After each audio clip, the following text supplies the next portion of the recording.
Hey everybody, I'm back in the garage today. Just wanted to talk a little bit more about this 36 horsepower dual carb Okrasa engine and the wiring and start panel that I've created for it. First, just going to mention that this generator here is a Porsche 9 what is that thing? It's a 912. Yeah, it's out of a Porsche 912 sometime in the 60s, and it's a small diameter 90mm generator that makes 12 volts. I got tired of trying to figure out the 6 versus 12 dilemma, and I don't have any gauges or any leads on gauges that handle 6 volts, though I'm sure some of you might. So I just took the easy route and got a 912 generator to take care of that, and the car also has the engine has a 12 volt coil. Let me wipe the lens off here.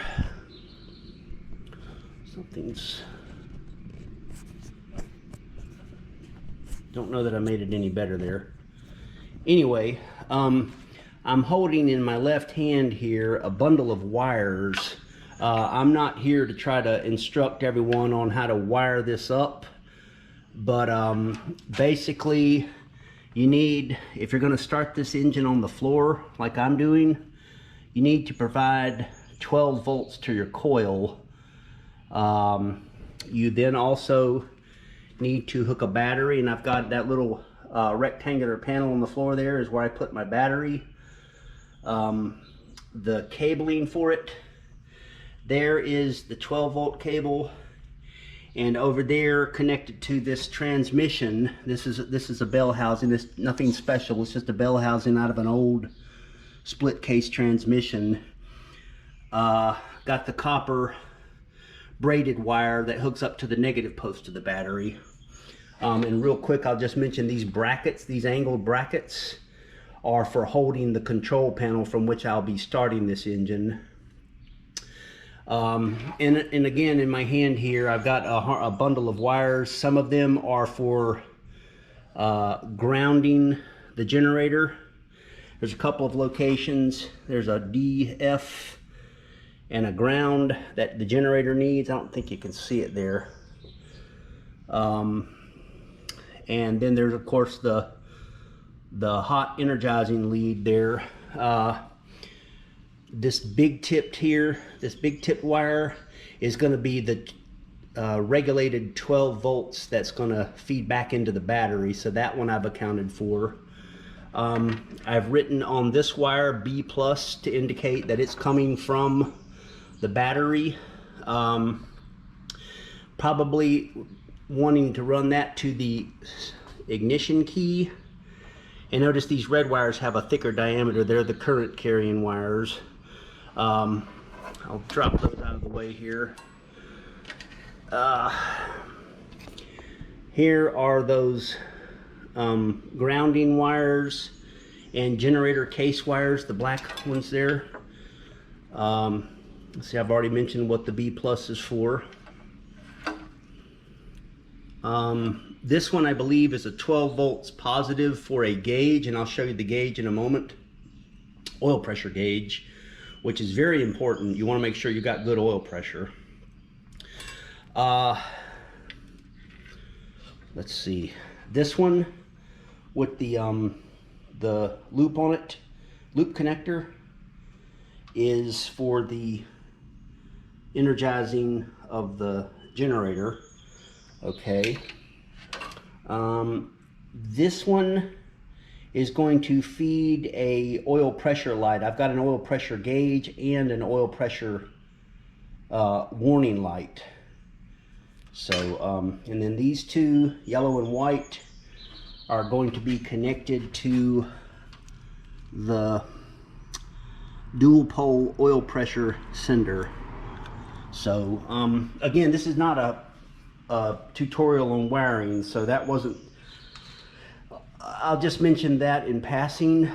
You'll have your own set of wires for your own application, and you'll want to adjust those, label those accordingly. But let's take a look really quick at the control panel itself, and let me talk a little bit about that, and then I'll end the video. All right, what we have here in front of us is a piece of sheet steel into which I've drilled some holes. These little holes are for mounting this panel on the brackets that I showed you, the bent brackets that were on the transmission bell housing. And I've got it angled when I mount them so that I see the panel from in front of the engine. I value function over form, so I did not take a whole lot of time to drill this correctly. You'll see some holes drilled not symmetrically, but the main thing I need this for is to just get the engine started. So what you have, I'll just move from left to right here. You have this on-off switch. That's going to be power to the coil. That's one of the things I mentioned you'll need to get your floor engine started. A gaping hole that is probably likely to be identified as ignition, IGN, sits here because I bought a generic, and here it is, a generic tractor starter switch, and I could not get the clicking mechanism. You're supposed to have 2 positions or 3 positions of the key off, and then start and then run. And my start and run did not have a distinct click, and I found that I was running the starter endlessly, so I quickly pulled this before I did damage to my starter. Now I have no key ignition switch tumbler. This is a stock ignition switch tumbler, which I can use, but I have to hold it separately, so I'm probably not going to use that either. Until I find a suitable switch, I'm probably just going to run the battery positive, and then the start wires to this. I'll have the I won't have the run position because that will be taken care of by switching the coil on and off. So I'll only need 2 wires. And when I touch the hot lead, probably to the start, that goes back to the starter. I didn't mention it, but I've got a high torque starter, 12-volt starter mounted on that bell housing. That will turn the engine over, and as long as I have coil power and fuel, fuel, air, spark, it should fire up. Prominently here on the screen, you'll notice the oil pressure gauge. That is paramount importance to make sure that I'm not going to seize my new or newly rebuilt engine. So wanted to make sure I put that into this panel. That was a must. Then a nice to have here is the alternator warning light, oil pressure lights. I think these came from Pacific Customs. I can get anyone a part number that wants it. And then I have a 12-volt regulator here. And all that mess of wires I had in my hand a moment ago will connect to the corresponding locations on this thing here. Trying to think, there's nothing else on the front of this that I want to show you. Let's look at the back of it. Okay. Yeah, there's the back of your switches, gauges, etc., lights. Here's the back of the ignition coil. You run 1 hot lead to it, and the other, when you flip the switch, you get 12 volts to your coil. This is where I will feed through my ignition wires, and if I ever find a good switch of the right diameter, I'll mount that.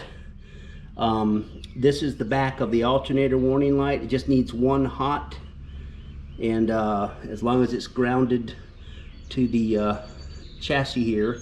Actually, no, it's not grounded to the chassis. You have to feed a ground to this, a ground and a hot.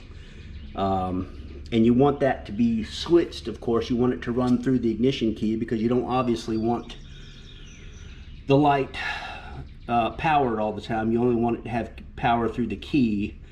And you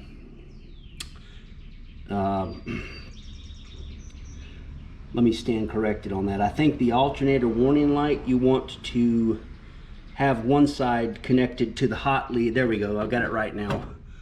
The hot lead on the regulator, and if the regulator stops charging or isn't charging, like before you start the car, you turn the key on, you should see the light on, and then if the regulator stops charging or recharging the battery, it will provide power to this hot lead. That's the way the alternator warning light should work. Similarly, but not exactly the same, you have your oil pressure, the back of the oil pressure switch warning light here. You'll want one side of that getting power from the sender that screws into the case, and I pointed to that a moment ago. As long as the car is not running, the sender will make a ground connection, and you'll see this light lit up. Okay, when you start the car, number one, you're going to want to verify it on the gauge. I like to have 40 psi plus of oil pressure, but this light, after a time, as soon as the oil pressure rises above, what is it, 8 psi or whatever that sender is capable of, that light will go off. So anyway, that's the warning lights. Now for the gauge, this is a VDO. I've got the white-faced gauge. I showed that a moment ago. You need a